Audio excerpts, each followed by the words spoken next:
Bismillahirrahmanirrahim. Welcome to the course of Data Structures and Algorithm CS211.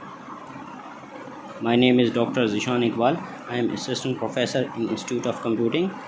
First, today I will be delivering you lecture number 15, where I will be discussing about how the deletion is done in linked list. In previous lecture, I have delivered how the insertion is done in linked list. Today I will be showing how the deletion is done in the linked list. For this purpose, I have the following objectives. Number 1, to delete the node in the linked list, and to know how the memory will be managed after the deletion is done in linked list. Obviously, once the node is deleted, we have to return the deleted node to the free space list. And in the end, I will be talking about the pros and cons of using dynamic array versus linked list. So my contents of today's topic will be as follows. First, I will be discussing how the deletion is done in a singly linked list at the beginning node, and in the second phase I will show how the end node or last node will be deleted, and in next phase I will be taking the user input for the node which I want to delete.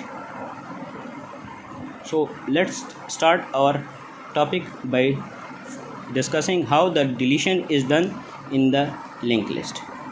For this purpose, we have to formulate the problem statement to understand the deletion process. To delete a linked list, we need to do the following steps.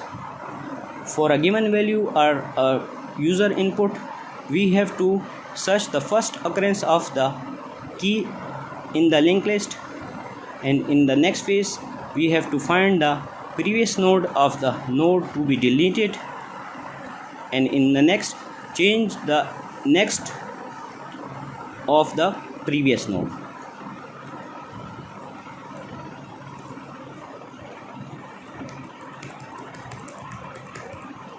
And in the end, I will be showing how the memory will be freed from and will be allocated to the free list again.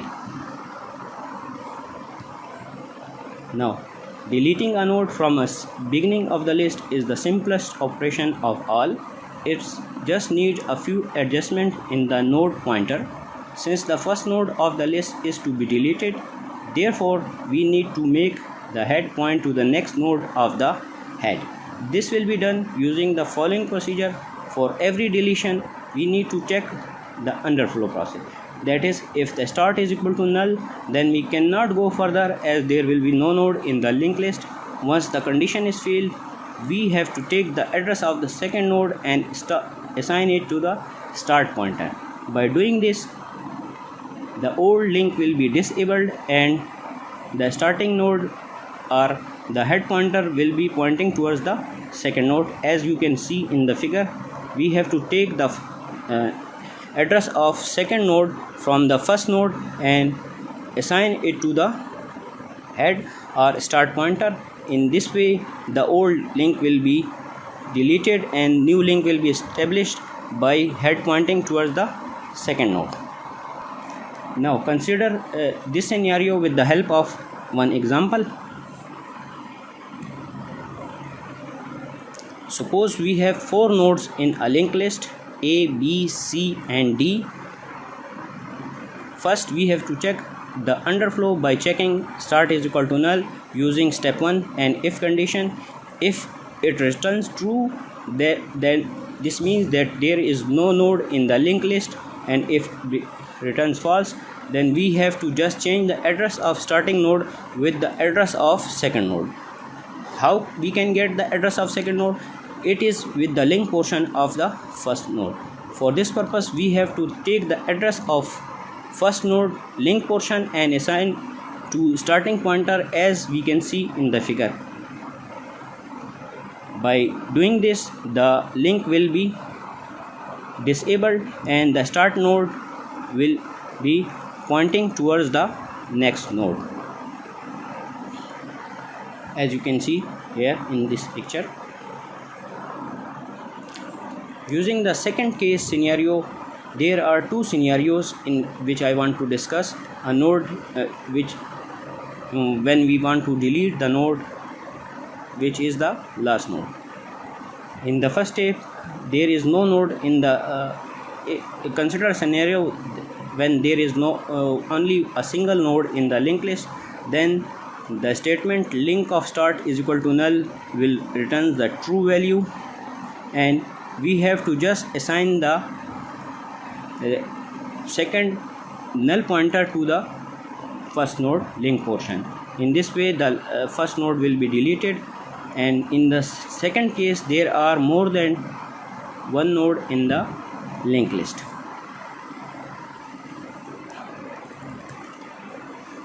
In the condition link of start is equal to null would become fail, and therefore we have to traverse to the node in order to reach the last node of the linked list. For this purpose we use the following algorithm. As we can see in the first step, that if start is equal to null, then we have to just show the user that there is no node in the linked list, and we have to exit the program. And in the second phase we have to check if there is only a single node in the linked list. So the condition if link of start is equal to null becomes true, then we have to assign the link of start value to start portion, and if it returns the false, we have to traverse through the pointers and using a loop with the condition link of temp is not equal to null. We have to repeat and start pointing towards the next pointers. I will explain this algorithm with the help of this example. Again we have 4 nodes A, B, C and D.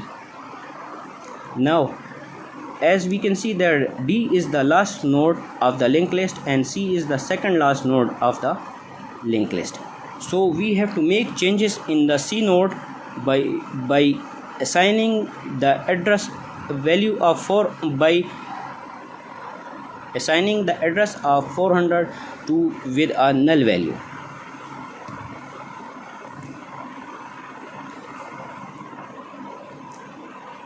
When the null is assigned to the link portion of C value, the link pointers towards the D become obsolete and the last node will be deleted. In the end, we just have to reconsider the situation of reassigning the deleted value to a free space list.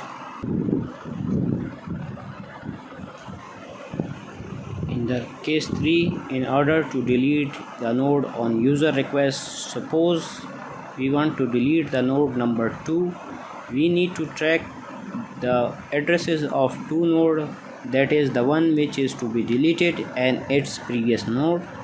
For this purpose we will be using 2 pointer variables, ptr and ptr1. The ptr will contain the address of the deleting node and ptr1 will containing the address of the previous node which we want to delete. We have to take the link portion from the ptr and assign it to the link portion of ptr1, and in the next step, as we can see that we have to free the ptr by adding it to the free space list. Again, this is the algorithm for deleting a node on specific user request. First of all, we have to take the user input